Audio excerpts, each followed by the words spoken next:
This is a problem that WWE hasn't fixed for a very long time. Be sure to subscribe and hit that notification bell for daily wrestling videos. An essential element for WWE superstars. Entrance themes are an essential part of a wrestler's identity, much how like certain wrestlers have their trademark finishes or nicknames. When wrestling fans hear the first few notes of a song, they should instantly know who's on their way to the ring. This adds to the excitement whether you're watching an event in person or from home. Hearing an entrance theme is like hearing the opening music to your favorite TV show or hearing a signature song open a concert from your favorite band. For many years, the WWE created entrance themes that did just that. Whether it was a crashing glass of Stone Cold Steve Austin's theme, the pipe organ of Kane's theme music, or the gong that preceded The Undertaker's entrance, fans knew, as Jim Ross would say, that business was about to pick up. Every wrestler in WWE had an entrance music integral to their character, from mid-card acts like the Hurricane to main eventers like The Rock, Triple H, Randy Orton, and John Cena. But that seems to be no longer the case and affects the fans' experience. Professional wrestling is about much more than what occurs in the ring, especially in the WWE. Indeed, the WWE's transformation during the 80s from a regional territory to a national, now global promotion resulted from shifting pro wrestling's focus from matches to showmanship, hence the term sports entertainment. Over time, more wrestlers began getting their own entrance themes and eventually entrance videos, and this all helped fans connect with the WWE's roster. An essential element for fans. Now, in some ways, entrance music became as embedded in the fan experience as classic advertising jingles or slogans have become embedded in our culture. For many fans, entrance music is essential to enjoying their favorite wrestler. For decades, the WWE has sold entrance themes and fans have bought them because it's a reminder of their favorite wrestler and or their entire experience of being a member of the WWE universe. There's more to the fans' enjoyment of entrance music than associating it with their favorite wrestlers. Many of the songs that fans have come to love are good songs. While taste in music is as diverse as fans' taste in wrestlers or wrestling promotions, many wrestling entrance themes share the same qualities as the most popular songs. They're catchy, they're easy to identify, and they stand out from the many other songs. Indeed, many of the WWE's biggest songs have crossed over into the mainstream. Fans who attended sporting events will often hear WWE themes played before a game begins to psych up the crowd. Sometimes they're even played during the game as well. Of course, songs played at the sporting events aren't limited to WWE, but their very presence shows how energizing they are, even for people who have never watched the WWE. In addition, WWE entrance themes have been used in commercials, video games besides wrestling games, and for MMA fighters. Unfortunately, the WWE is beginning to lose an important part of its product, the engaging nature of its theme songs. While some wrestlers have their classic theme songs, this has changed as the WWE has brought in new talent or called up wrestlers from NXT. Don't believe us? Just go back and watch this year's Royal Rumble and try to figure out which wrestler was about to enter the Rumble. For many years, fans only had to hear a few notes of a song that they knew exactly who was on their way, long before the announcer even called out wrestler's name. But that wasn't the case this year, and fans heard music but often had no idea who was coming out. But is there a recipe for success? Well, the problem with songs is that there's no standard formula for a song's success. As many musicians and musical theorists will explain, if there was a standard formula, everyone would have the number one song, regardless of their genre. However, some elements have been identified as possible components to making a song catchy. For example, musician and academic professor Keith Duffy mentions several elements that can make a song catchy. The first being familiarity, the second culture connection, 3 repetition, and 4 an appealing performance. How can these apply to wrestling songs? Well, the first being familiarity is a song familiar to other music a person enjoys. In some respects, this applies to WWE songs as many have rock or hip-hop elements.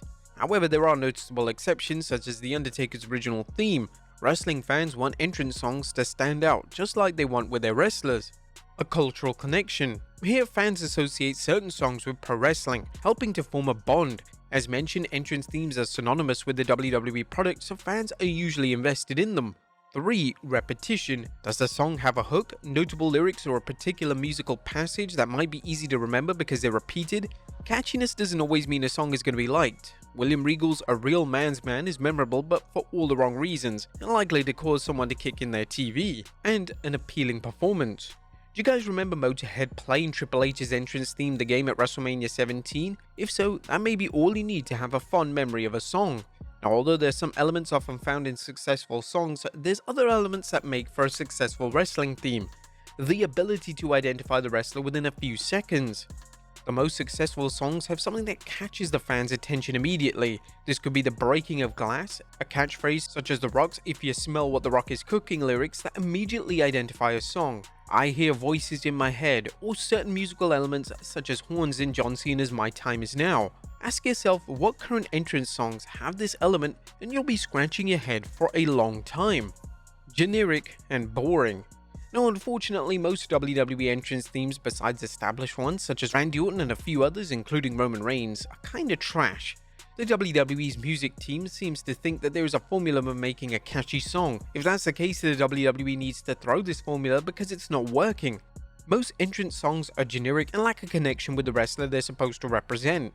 Regrettably, these songs have nothing going for them, and no matter how often the WWE plays them, fans aren't connecting with the songs. Consequently, most fans aren't associating these themes with WWE superstars.